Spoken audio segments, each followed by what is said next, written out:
Τελευταία, βλέπω στο ιατρείο πολλά νέα κορίτσια κάτω από την ηλικία των 25 ετών, στα οποία έχει γίνει HPV test μαζί με το τεστ Παπα-Νικολάου τους, έχουν βγει θετικές και έχουν μπει σε πανικό.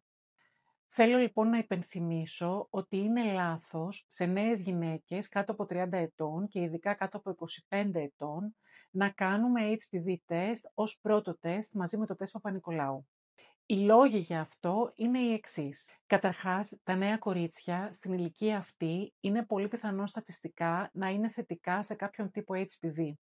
Αυτό ισχύει γιατί ο τράχυλός τους, λόγω της ορμονικής του κατάστασης, έχει μεγαλύτερη επιρρέπεια στο να κολλάει μία πρόσκαιρη HPV λίμωξη, αλλά κυρίως γιατί στατιστικά οι νέες γυναίκες είναι πιο πιθανό να έχουν πιο συχνά σεξουαλικές επαφές και να αλλάζουν πιο συχνά σεξουαλικούς συντρόφους.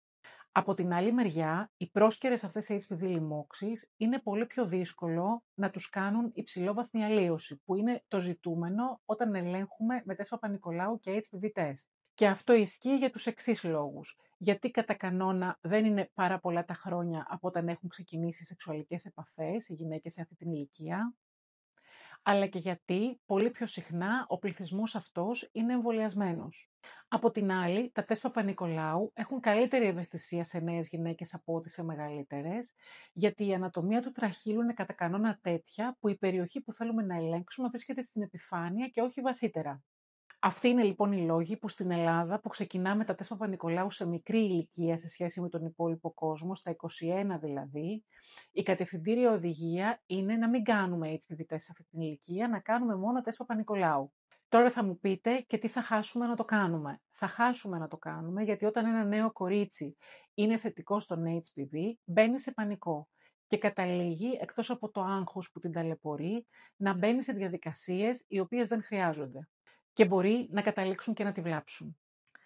Όπως έχω πει πολλές φορές, το τεστ Παπα-Νικολάου και το HPV test είναι πληθυσμιακός έλεγχος για τον καρκίνο του τραχύλου της μήτρας και ο στόχος είναι να βρεθούν οι υψηλόβαθμες ενδοεπιθυλιακές αλλοιώσεις πριν γίνουν καρκίνος.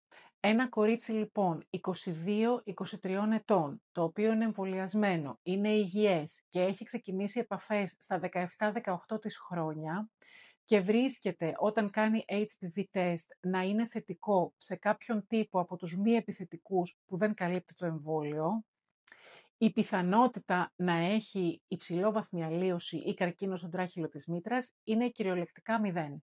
Τι πετυχαίνουμε λοιπόν με το να της κάνουμε το τεστ? Να την αγχώσουμε και να τη βάλουμε σε διαδικασίες χωρίς κανένα απολύτως λόγο. Μία από τις πιο βασικές αρχές στην ιατρική είναι η Ιπποκράτειος αρχή «Οφελέιν ημιβλάπτειν», που σημαίνει ότι πρέπει να κάνουμε πράξεις για να ωφελούμε τους ασθενείς μας, αλλά να φροντίζουμε να μην κάνουμε εκείνες οι οποίες στην πραγματικότητα καταλήγουν να τους βλάψουν. Να είστε καλά και καλή συνέχεια.